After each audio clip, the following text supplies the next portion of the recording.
Welcome to Mind Set in Stone podcasts, where we dive deep into the most compelling books on the shelf. Join hosts Dave and Poppy as they uncover the stories, themes, and ideas that shape our understanding and inspire curiosity. Get ready to explore the big ideas that leave a lasting impact. Let's get started. All right, so get this. We're diving deep into Joe Dispenza's Breaking the Habit of Being Yourself. I've got to say, just glancing at these excerpts you all sent over, I'm already hooked. He's suggesting we can actually change our reality just by changing our minds. It's a bold claim for sure. But what's really got me intrigued is how Dispenza backs it all up. This isn't just positive thinking fluff. He's weaving in neuroscience, epigenetics, even quantum physics to explain the science behind it. And he's a chiropractor, right? That's not your typical self-help guru background. Exactly. He brings this really unique perspective. Combining his medical background with years of research, he makes a pretty compelling case. He starts off with this mind-blowing fact from quantum physics.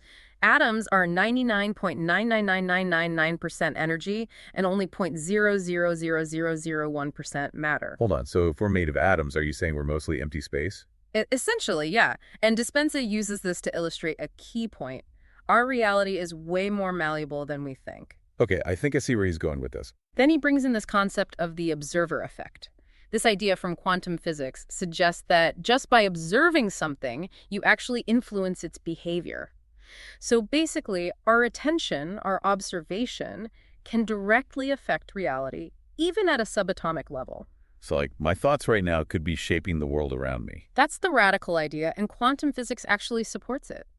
Dispenza argues that we often limit ourselves by focusing only on what we can see and touch, the material world, and we totally forget about the power of our thoughts and beliefs. It's like we get so caught up in the physical stuff, we miss these invisible forces that are also at play. Exactly, and those invisible forces, our thoughts, emotions, and beliefs, they're shaping our reality all the time, whether we realize it or not. So are you saying we're basically creating our own reality with our minds, even unconsciously? That's the premise. Dispenza believes most of us are living on autopilot, just reacting to our environment in predictable ways, and that creates more of the same experiences over and over. So we're stuck in a rut because our environment is basically shaping our brain to keep doing the same old things. In a way, yeah. We become conditioned by our surroundings, our past experiences, and the beliefs we hold about ourselves.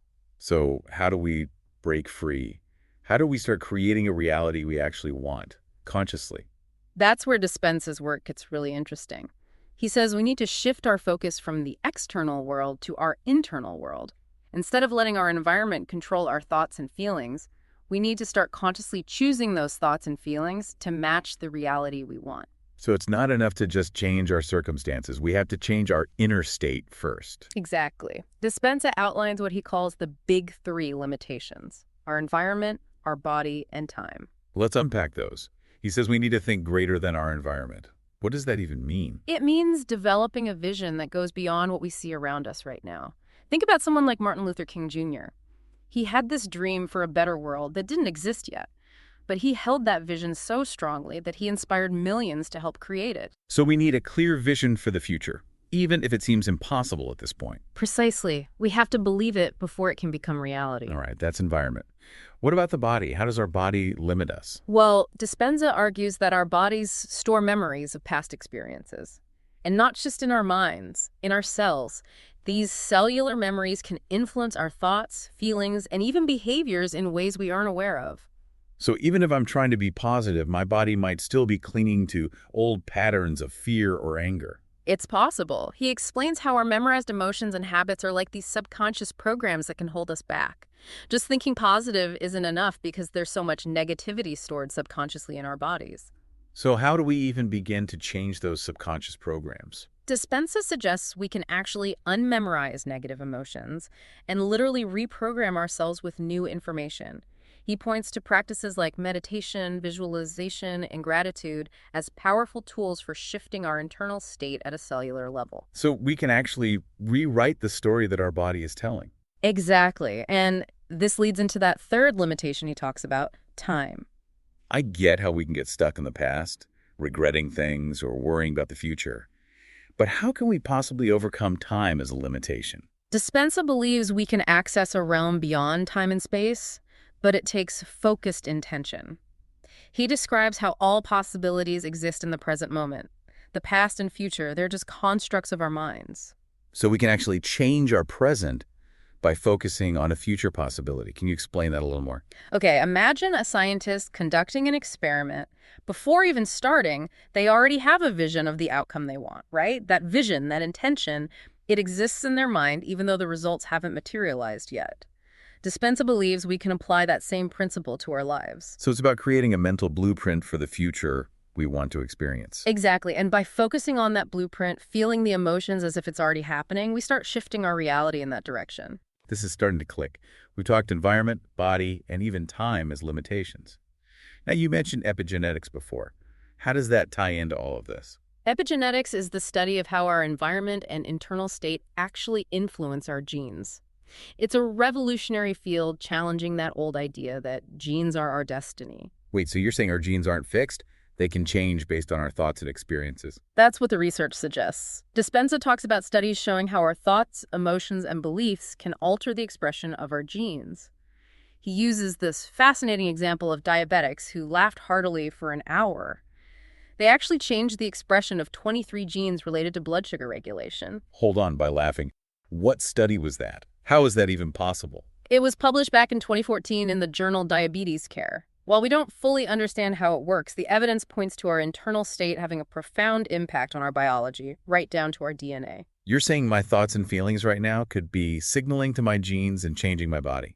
It's a powerful concept, right? And it reinforces the idea that we have far more control over our health and well-being than we often realize. This is also fascinating. Dispenza then talks about this difference between living in survival mode versus living in a creative state. How does that fit into everything? He says when we're dominated by stress and fear, we're basically stuck in survival mode.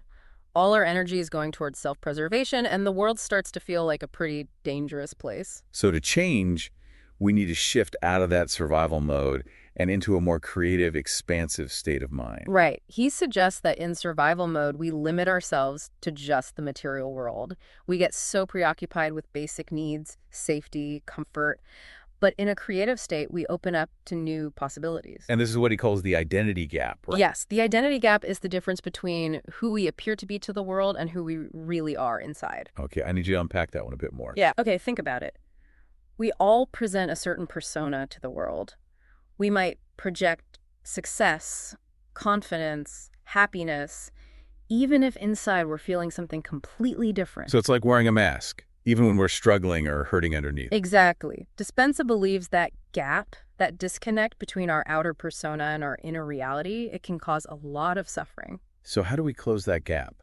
How do we become more authentic and aligned with our true selves? Dispenza says we need to become aware of the emotions and beliefs we're hiding, both from ourselves and from others. He suggests that a lot of times that gap is filled with negative emotions and those aspects of ourselves that we just try to hide. So it's about being honest with ourselves about what we're truly feeling.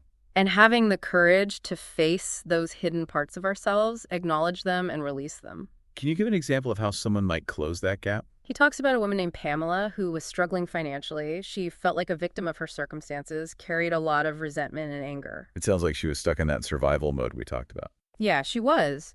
But through meditation, she tapped into a deeper level of awareness. She started to see her victim mentality and the negative thoughts and emotions keeping her stuck. She realized she could choose a different perspective, a more empowering belief system. So even though her circumstances hadn't changed, she shifted her internal state. Exactly. Releasing that victim mentality and embracing an attitude of abundance, she created an energy shift.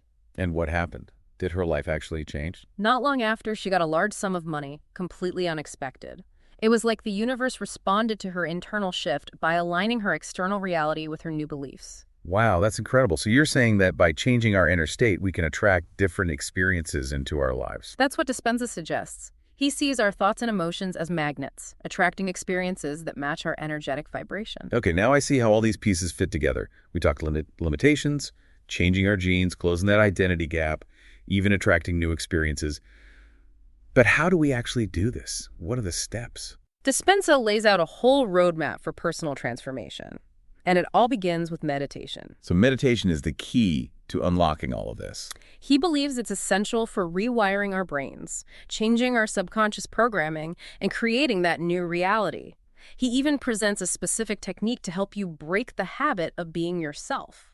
Tell me more about this technique. What makes it so special? He emphasizes working with all three brains, the neocortex, the limbic system, and the cerebellum.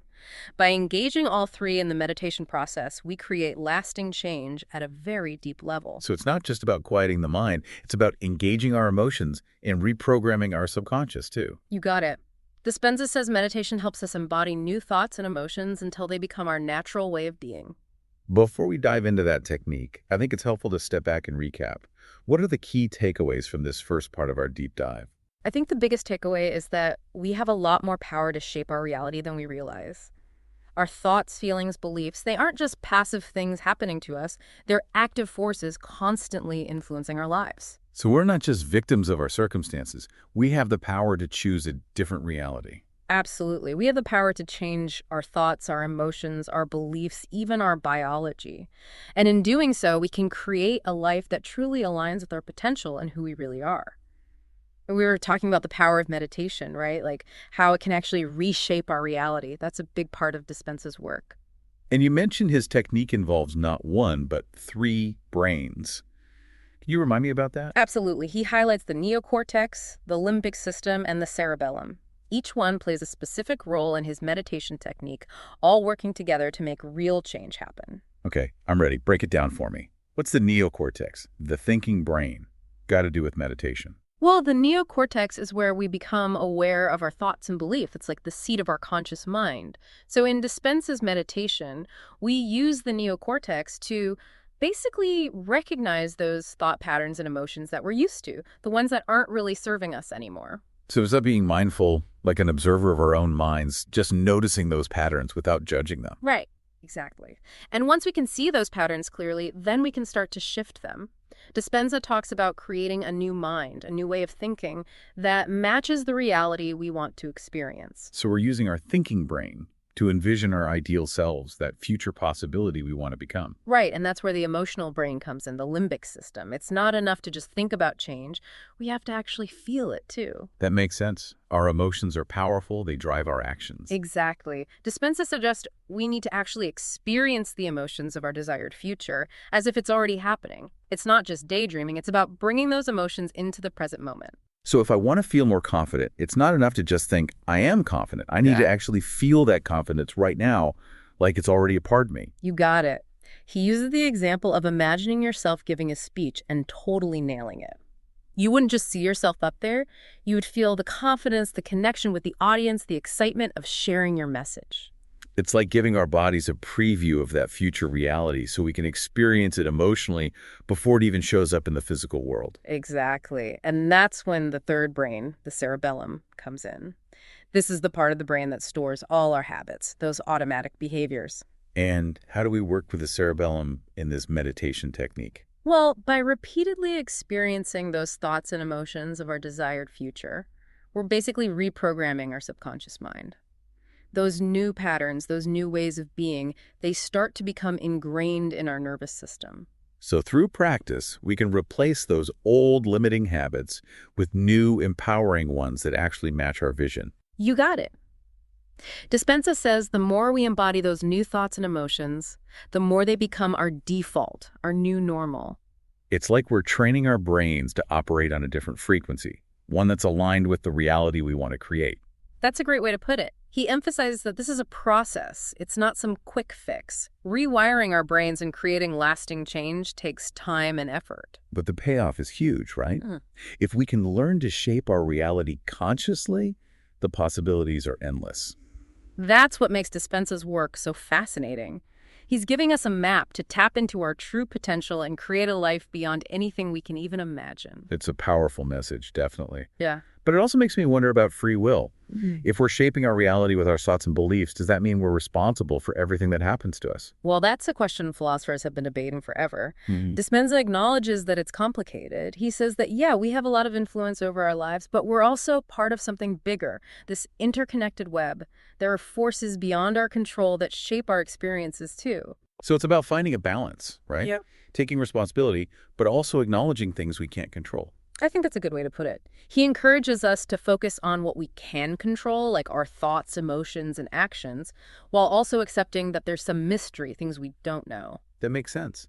It's about finding that sweet spot between owning our lives and knowing we're not in charge of everything. Right, and I think that surrender piece is important. It's about letting go of trying to micromanage every single thing in our lives and trusting that there's a bigger intelligence at work. So aligning our intentions with that bigger intelligence, with that universal consciousness, and then letting things unfold naturally. Exactly, it's about co-creating with the universe, trusting that we're guided and supported even when we don't have all the answers. I love that. Okay, so we covered the three brains involved: the neocortex for recognizing and changing thoughts, the limbic system for feeling those future emotions, and the cerebellum for reprogramming the subconscious. What else does he say is important in this whole process? He talks a lot about demonstrating our new self in our everyday lives. What does that mean? Can you give me an example? It means acting in line with our new beliefs, even before we see big changes. Like, if you're trying to create more abundance, you start acting like you're already abundant. You're more generous with your time and resources, you invest in yourself, you even carry yourself with more confidence. So it's not just changing how we think and feel, it's about making our actions match those new beliefs. Exactly. It's walking the walk, not just talking the talk. It's embodying the change we want to see. It's like bridging that identity gap, right? Mhm. Instead of pretending to be someone we're not, we're actually becoming the person we want to be. Exactly. It's about closing that gap between who we are inside and how we express ourselves to the world. He also mentions paying attention to feedback from the universe. What does he mean by that? He wants us to notice those little synchronicities, those opportunities that seem to pop up out of nowhere, even challenges. He sees all of those things as feedback, guiding us on our path. So it's about being tuned in to those signs and messages all around us. Yes, and he says that when we're aligned with our purpose, the universe basically conspires to help us. We meet the right people, doors open up, and everything starts to flow towards our goals. It's like the universe is our cheerleader, helping us create what we want. Exactly.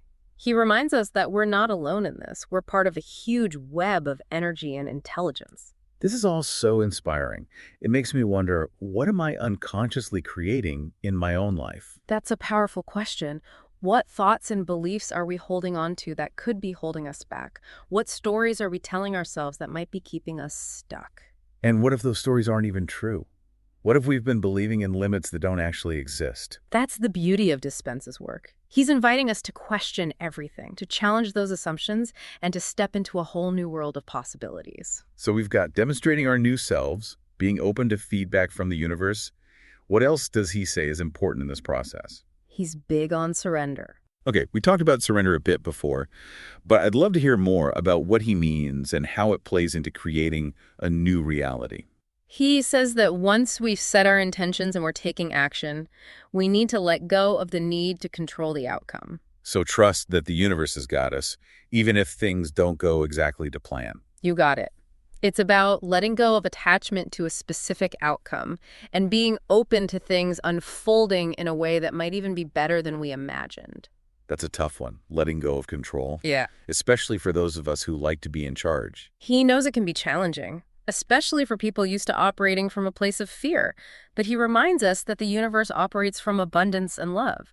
When we surrender to that bigger intelligence, we open ourselves up to blessings we couldn't have imagined. So it's about shifting from fear to trust. Yeah, trusting that we're guided, protected, supported, even when we can't see the whole picture. It's a beautiful concept, but it definitely takes a leap of faith. He emphasizes that surrender isn't about giving up or being passive.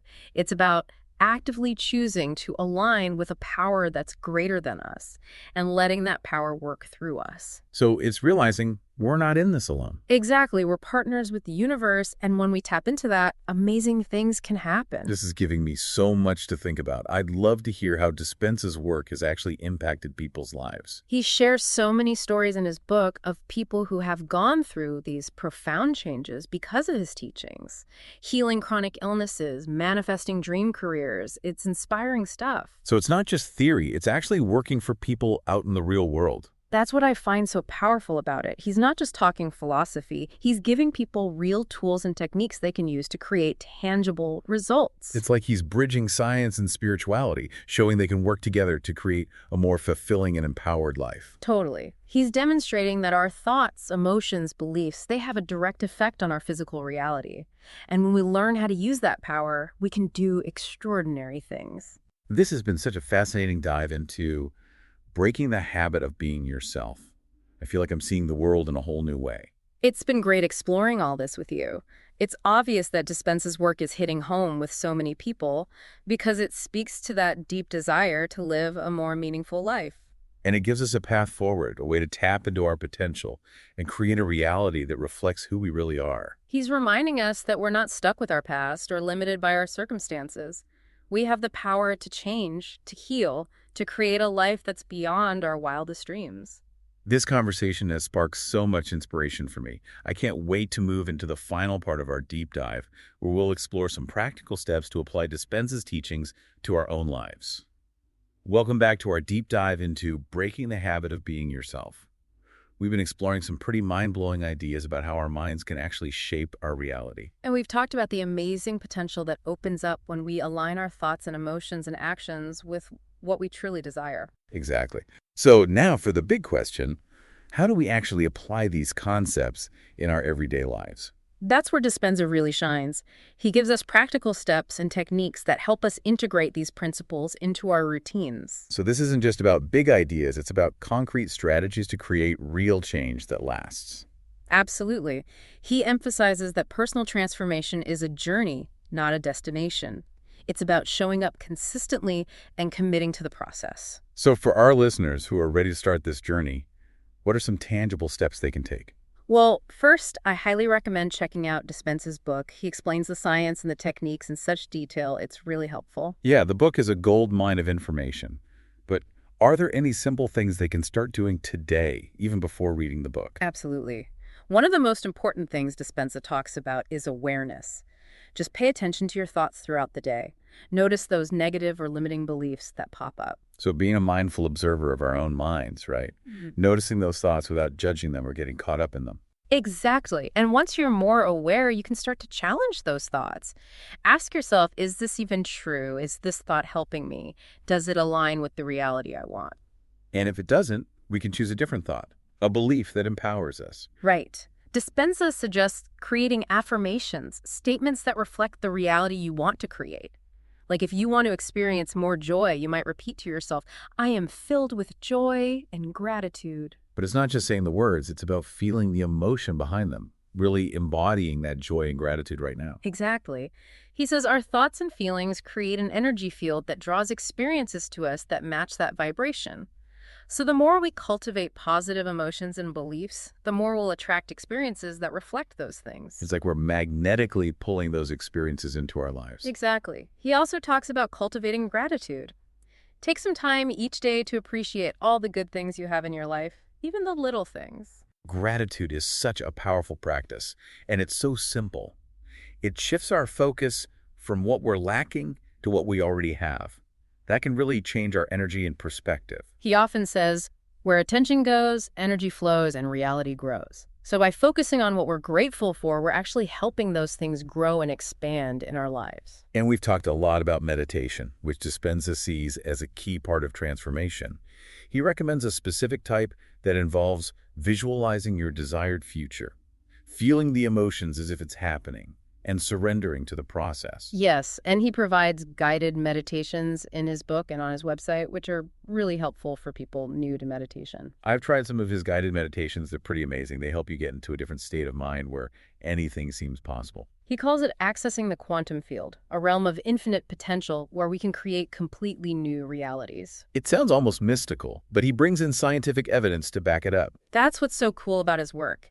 He bridges science and spirituality, showing that they can actually work together to create a more empowered and fulfilling life. So it's not about blind faith, it's about understanding how reality works and consciously using those principles to create the life we want. Exactly. He says we're not victims of our circumstances, we're powerful creators of our own reality. It's an empowering message. Yeah. But it also comes with responsibility. Right. Yeah. Yes, he reminds us that our thoughts, emotions, and actions have real consequences. They affect not just our own lives, but the world around us, too. So it's not just about personal gain. It's about using that power for good to make the world better for everyone. Exactly. He encourages us to align our intentions with things like love, kindness, compassion, and peace. The more we embody those qualities, the more we contribute to a positive change in consciousness for everyone. That's like we're all threads in this big tapestry, and each of us can choose to weave in beauty and harmony and love. That's a great way to put it. And I think that's what Dispenza's work is ultimately all about, the realization that we're all interconnected, and our individual choices can create ripples that go far beyond ourselves. Okay, so we've got awareness of our thoughts, creating affirmations, cultivating gratitude, practicing meditation, showing up as our new selves, paying attention to feedback, and surrendering to the process. What else can people do to help them on this journey? Dispenza emphasizes the importance of our environment, surrounding ourselves with positive influences. That could be spending time in nature, listening to uplifting music, reading inspiring things, or connecting with people who support our growth. It's about creating an environment that nourishes our mind, body, and spirit. Exactly. He also talks about being mindful of the information we take in. Limit exposure to negative news and media that can bring you down. Seek out content that uplifts you, inspires you, and expands your awareness. It's like we're creating a healthy mental diet, choosing to feed our minds with thoughts and ideas and experiences that support our well-being. Yes. And be patient with yourself. Change takes time. It's a process of unlearning old patterns and rewiring our brains. There will be ups and downs, doubts, and times when you fall back into old habits. It's a journey, not a race.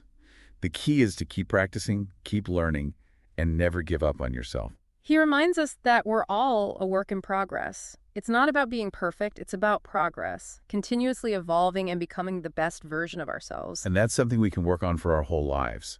It's not about reaching some finish line. It's about enjoying the journey of self-discovery and transformation. It's about recognizing that we have the power to create a life full of joy, purpose, and meaning. This has been such an amazing deep dive into breaking the habit of being yourself. I feel like I've learned so much and I'm feeling really inspired. It's been a pleasure exploring these ideas with you. I hope our listeners feel empowered to embrace their own journey of transformation. We encourage you to explore Dispenza's work for yourselves and see what happens. Remember, you have the power to create a reality beyond your wildest dreams. Keep an open mind, keep learning, keep growing, and never stop believing in the amazing things that are possible. Until next time, keep diving deep. We hope you're leaving with fresh insights and a spark of inspiration. Remember to subscribe, leave a review, and check back for more episodes as we dive into new worlds of thought, one book at a time. Until then, keep your mind set in stone and your curiosity open. This has been a Big L Riz Media podcast, where big ideas meet lasting impressions.